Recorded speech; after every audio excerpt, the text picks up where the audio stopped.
Assalamualaikum warahmatullahi wabarakatuh. Waalaikumsalam warahmatullahi wabarakatuh. Terima kasih teman-teman sudah hadir dan bersedia mengikuti sesi konseling kelompok pada hari ini. Sesi ini bertujuan untuk membantu kita memahami pola komunikasi diri melalui pendekatan analisis transaksional. Semua yang disampaikan ini bersifat rahasia, tidak ada kemungkinan benar atau salah. Apa teman-teman bersedia mengikuti proses ini dengan terbuka dan saling menghargai? Ya, sudah. Baik, kita mulai dari Karin. Apa yang akhir-akhir ini sering kamu rasakan dalam berinteraksi dengan orang lain? Akhir-akhir ini tuh saya sering merasa nggak dengar, terutama itu ketika di rumah. Jadi setiap kali saya menyampaikan pendapat, itu baik di orang tua ataupun saudara-saudara saya, itu rasanya selalu salah. Terus juga akhirnya saya memilih buat diam karena capek aja buat menjelaskan ke orang rumah. Kamu merasa lelah karena usahamu untuk berbicara tidak mendapatkan respon yang kamu harapkan? Iya, lama-lama itu kayak saya tuh jadi mikir mungkin memang pendapat saya tuh nggak penting. Terima kasih Karin. Untuk Suci, bagaimana dengan pengalaman kamu? Kalau saya sih hampir mirip kayak mbaknya tadi. Jadi kalau saya punya pendapat sendiri itu saya jadi merasa kayak bersalah gitu sama pendapat saya.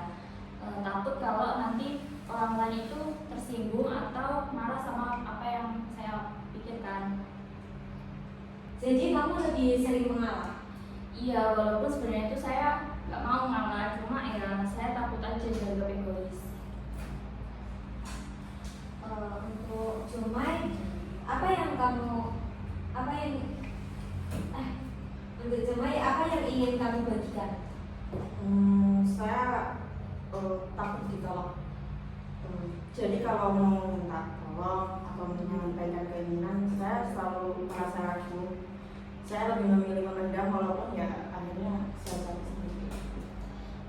Ada konflik antara keinginan dan rasa takut. Iya. Untuk Kevin, bagaimana dengan kamu? Kalau saya cenderung diam. Jadi kalau ada masalah itu saya simpan sendiri.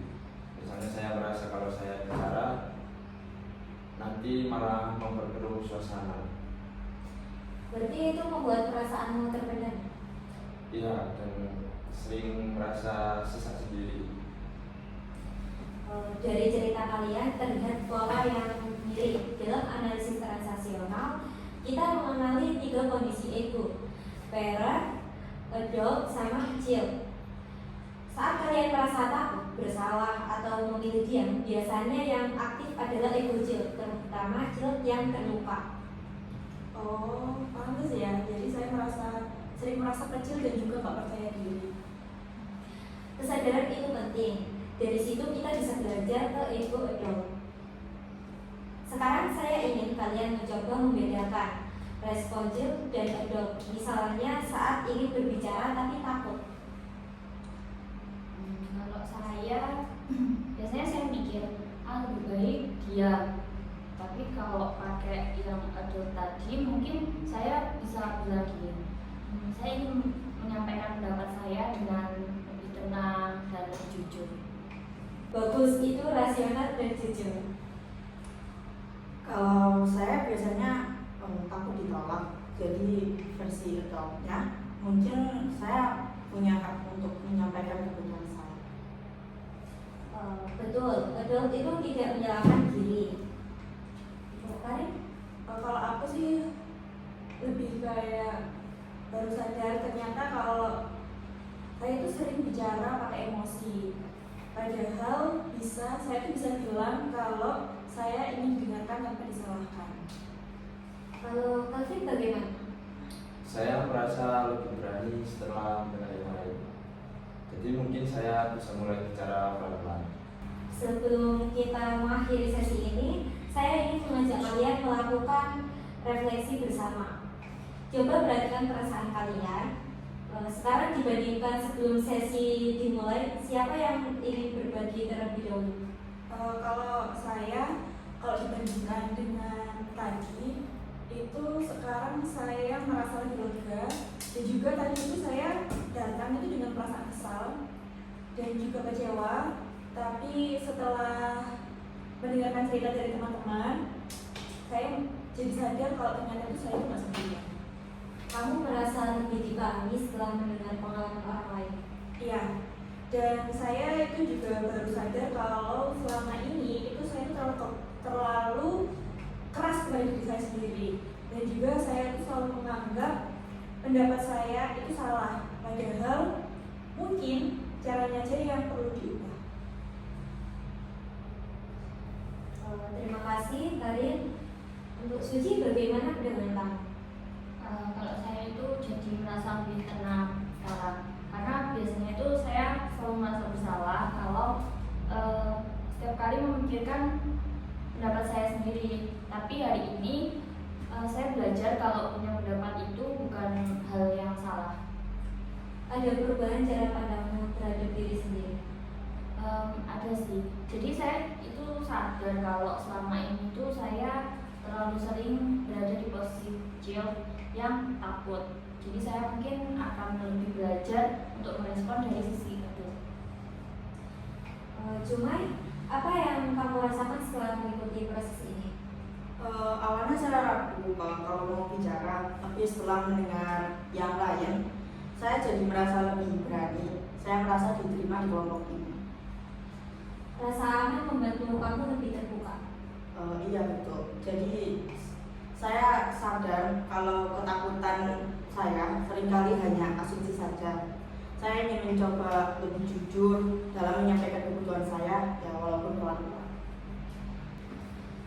Kelvin, bagaimana dengan pengalamanmu?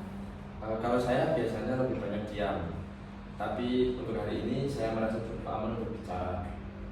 Setelah mendengar cerita teman-teman tadi, itu membuat saya merasa lebih dimengerti. Ada rasa keterhubungan dengan kelompok? Iya, saya merasa memendam emosi ternyata membuat saya semakin lelah. Jadi saya ingin mulai belajar mengekspresikan perasaan saya, meskipun sedikit demi sedikit. Apa yang kalian pelajari dari satu sama lain hari ini? Kalau saya dari pertemuan ini, saya belajar kalau setiap orang itu punya ketakutannya masing-masing. Dan kita semua itu punya pola yang mirip. Saya merasa lebih berani setelah mendengar pengalaman teman-teman. Saya belajar bahwa bicara tidak selalu berarti konflik. Refleksi kalian menunjukkan proses yang sangat baik. Kalian mulai mengenali kapan ego kecil muncul dan bagaimana memberi ruang pada ego dong. Kesadaran ini adalah langkah yang paling penting dalam perubahan. Sebelum kita benar-benar menutup sesi ini, saya ingin setiap orang-orang menyebutkan satu kata yang menggambarkan perasaan kalian saat ini. Untuk Mari, Lega. untuk Suci, Tenang. kalau Cumai, Berani. kalau Calvin. Diharapkan. Terima kasih, semoga perasaan ini bisa kalian bawa ke kehidupan sehari-hari. Terima kasih. Terima kasih.